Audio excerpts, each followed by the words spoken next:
repasando información en el ámbito general. Hablábamos hace un tiempo ya de las distintas desconexiones virtuales que se están realizando a lo largo de este mes, con fechas que ya se han programado y bueno, nos parece interesante. Hemos charlado con él a través de la línea telefónica y hoy lo tenemos aquí en nuestros estudios. Queremos profundizar un poco en algunos sentidos. Lo tenemos a Miguel Balay con estas jornadas de lucha y bueno, las distintas, para que nos cuente un poco las distintas caravanas docentes que se han realizado de la Corriente Nacional Conti Santoro de la minoría de ACMER. ¿Sí? ¿Cómo estás, Miguel? Un gusto, gracias por venir. ¿Qué tal? ¿Cómo va, Ariel? Un placer. Gracias por acercarte a nuestros estudios y bueno, para contarnos un poco sobre estas jornadas que se vienen llevando adelante. Estamos ya acercándonos a lo que será el final de este mes, pero quedan algunas todavía en estos días que quedan, ¿no? Hoy y mañana son las jornadas de desconexión de esta semana y la próxima semana, miércoles, jueves y viernes, son las que se establecieron por desde el gremio. Y nos está quedando muy poco. Hoy justamente charlábamos un poco de que desde el CGE mencionan ya y comentan de que, cómo se va a plantear el calendario y el cierre según 30 de noviembre las personas que ya finalizan sus materias y después hasta el 16 de diciembre en el caso de que los chicos necesiten continuar. Para todo esto no se ha comentado todavía, es decir, se definieron las fechas, pero la discusión salarial todavía sigue sin tener un cierre. En realidad no hay discusión salarial. No hay ni siquiera, claro. Claro. Estarían sin un cierre si hubiesen arrancado en algún momento, pero el gobierno se cerró, digamos, en estas últimas ofertas que hizo, en los cuales la primera vez lo que ofreció fue un bono en negro que achata el escalafón docente, digamos, porque achata la pirámide porque les repercute a todos igual, y más cobrás, menos recibís desde ese bono, que eran de 3.500 y 2.500, luego expresamos que era insuficiente, digamos, ante este contexto, y extendió ese bono, lo incrementó en 500 pesos a cada uno y lo hizo en 3 tramos, según los ingresos de cada docente, que era lo que iba a cobrar. Lo que nosotros veíamos es que es completamente insuficiente dada la estructura de costos del docente, los gastos que viene teniendo, la complejidad de la situación, digamos, donde muchas veces tenés que mejorar los dispositivos con los que contás, mejorar la conexión a internet, o que hasta el año pasado, hasta el 2019, con cualquier conexión más o menos bastaba. Actualmente pensar hacer una videoconferencia con una conexión lenta es imposible. ¿En qué fecha estamos hablando de ese precio o ese monto que se ofrecía en bono? A cobrar a partir de los haberes de octubre, con el mes de noviembre. Durante un par de meses tampoco, y como a cuenta de futuros arreglos paritarios, digamos. Claro. Pero que hasta ahora no lo hay, digamos. Hay una promesa de que en algún momento nos van a llamar antes de fin de año a discutir salarios, pero no hay ninguna certeza. Claro. Y la realidad es que en este marco, en un contexto inflacionario que no parece tener fin, digamos, donde todos los meses tenemos un pequeño aumento del 2,5%, 3%, vemos como una realidad una urgente recomposición salarial. Este año hemos tenido una pérdida del poder adquisitivo, todos los trabajadores, no solamente los docentes, todos los trabajadores, y sobre todo los trabajadores del Estado, enorme. Claro. Por eso nosotros desde la Corriente, la última marcha que hicieron los enfermeros y enfermeras, los estuvimos acompañando porque veíamos que es una realidad que no solamente atañe al docente, sino al resto de los trabajadores del Estado. Sí. El Estado ha aprovechado este contexto de pandemia para llevar adelante un ajuste que lo iban a realizar diferente, pero que la pandemia le vino como anillo al dedo. ¿La línea salarial entonces es aquella de marzo, la que se dibuja en un primer momento del inicio de clases? Sí. ¿Y no se corrió en ningún momento de ahí? No. Porque, de aquí a lo que hablamos es que en marzo esa línea suponía una X cantidad de productos y todo lo que uno podía gastar en ese momento, pero esa misma línea hoy es completamente distinta. Equivale a una reducción de productos y demás. Vos tenés que pensar que en marzo, en grandes números, una maestra que recién se iniciaba, que se denomina el cargo testigo, digamos, cobraba alrededor de 25.000 pesos. Hoy, la misma maestra sigue cobrando esos mismos 25.000 pesos y la canasta básica pasó de cerca de 50 a cerca de 57.000 pesos. Claro. La canasta básica docente. Entonces estamos hablando de un incremento perdón, cerca de 10.000 pesos, de 47 a 57. Estás hablando de un incremento de casi 10.000 pesos con un salario que no varió nada. Que ni siquiera fue lineal en esos 10.000 pesos. No, ni siquiera llegaste a equiparar esa evolución de la inflación.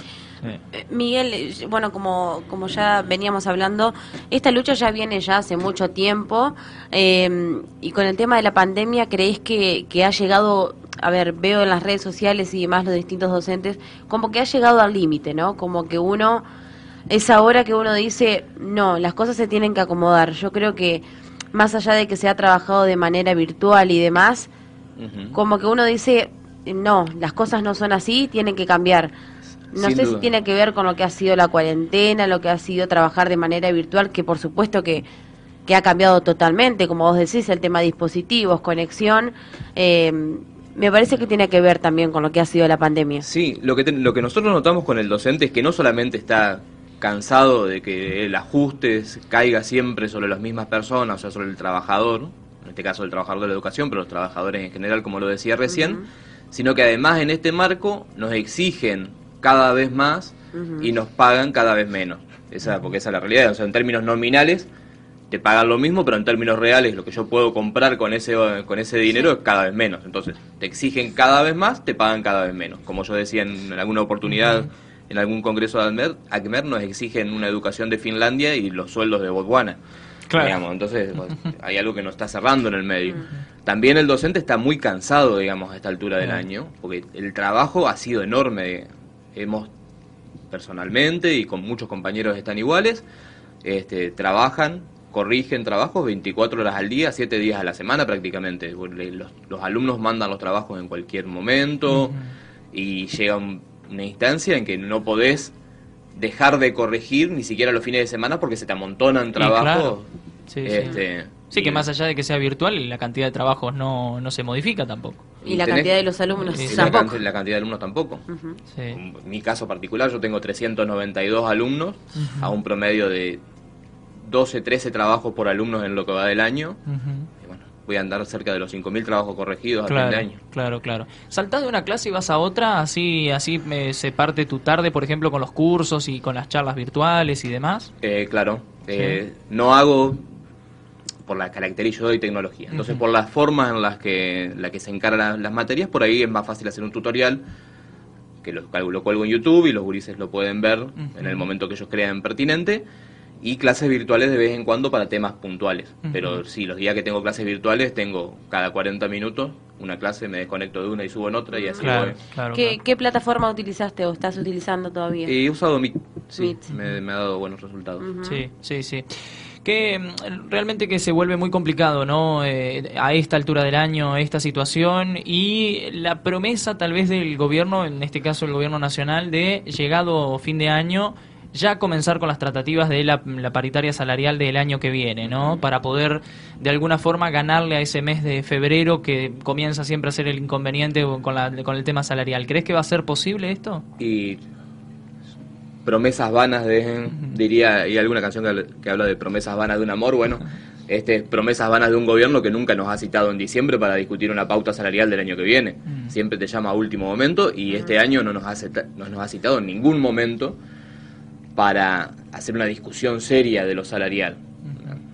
Por eso yo realmente desconfío de las ganas que tenga el gobierno de llamarnos a dialogar acerca de nuestro salario. También en un contexto como donde les decía, el ajuste es lo primordial, donde fueron en su momento por las cajas de jubilaciones, por el bajar el déficit de la caja, y el mismo gobierno hace lo que necesita para aumentar el déficit de la caja, que es pagarte parte del salario negro, digamos. Si te ofrecen este bono que es no remunerativo y no bonificable, o sea que no repercute sobre el medio aguinaldo, no hace descuento para las jubilaciones, no se ve reflejado en los jubilados. O sea, está el mismo Estado propiciando la desfinanciación de la caja. Podemos decir entonces que este año el gobierno estuvo totalmente ausente. Sí, completamente ausente. Y desde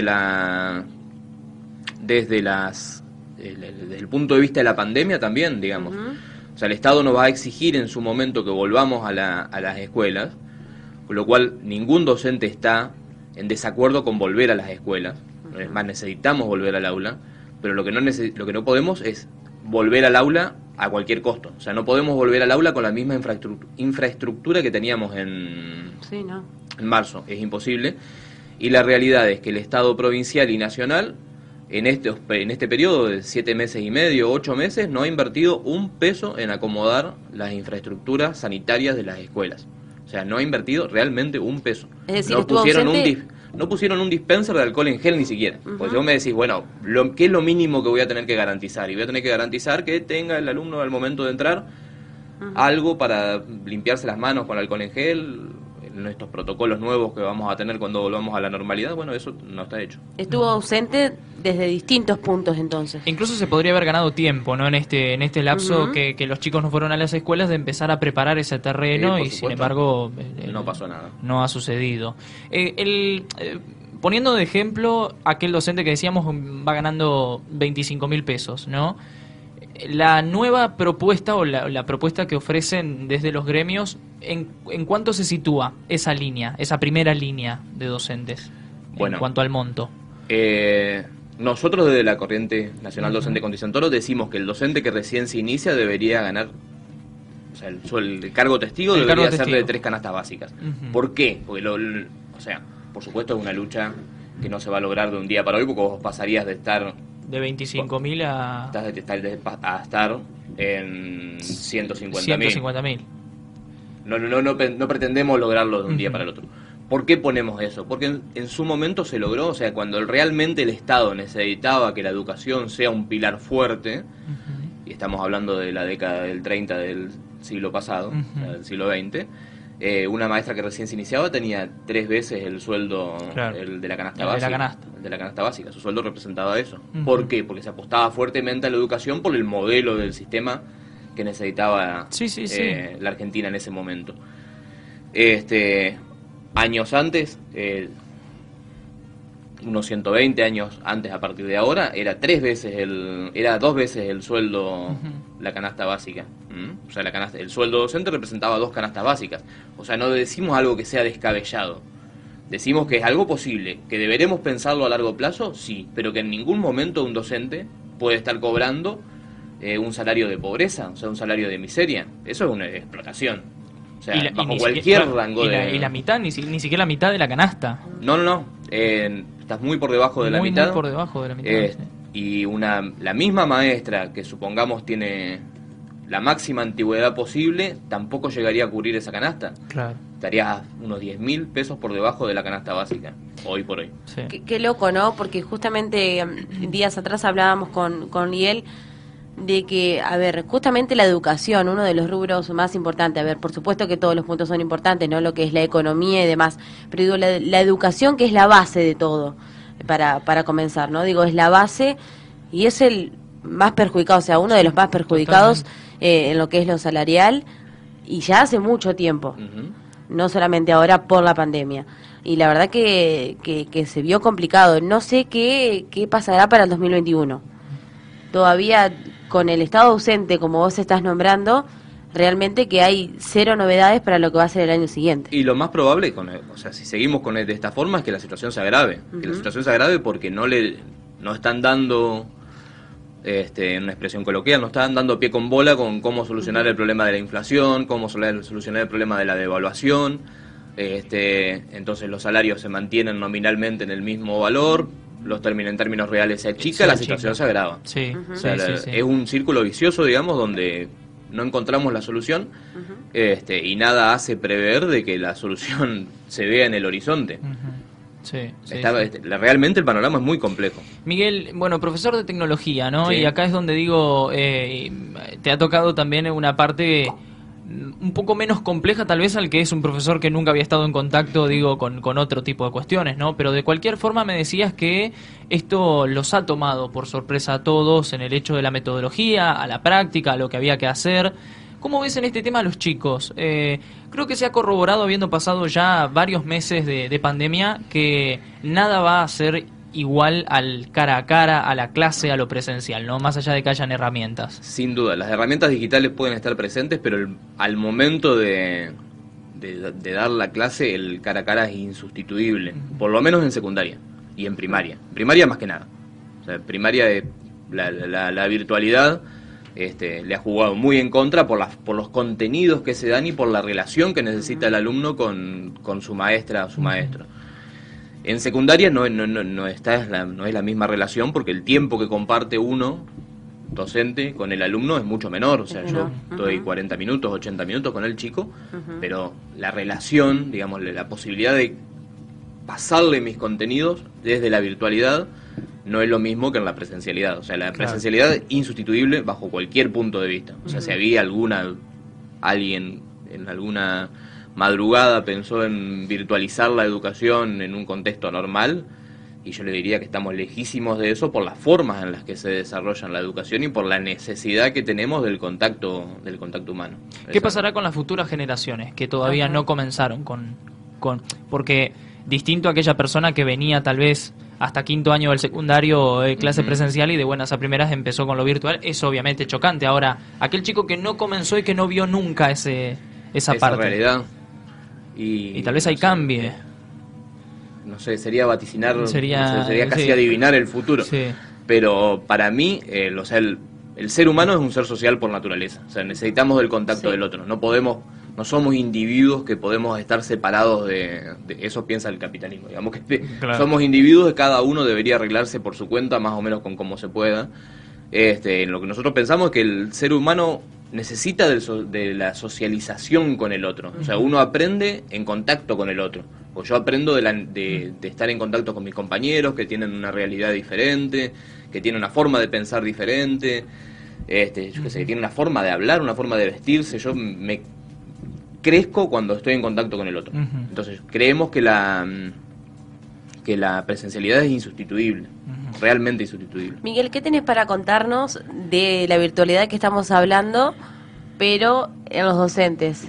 ¿Cómo la fueron llevando? ¿Fue complejo? ¿Hubo docentes tal vez que se han negado a esta manera de explicar las cosas, de enseñar? Fue difícil, fue ¿no? Muy complejo. ¿Por qué? Porque el docente no tuvo un periodo de decir, nos vamos a ir adecuando paulatinamente a esto. Toda tecnología lleva... O sea, somos seres humanos, los seres humanos nos resistimos al cambio. O sea, ¿por qué? Porque estamos bien como estamos, digamos. Ese dicho de más vale malo conocido que bueno por conocer, es la realidad. O sea, así como estamos bien, y cualquier cambio, aunque sea positivo, nosotros lo vamos a resistir por el hecho de tener que cambiar.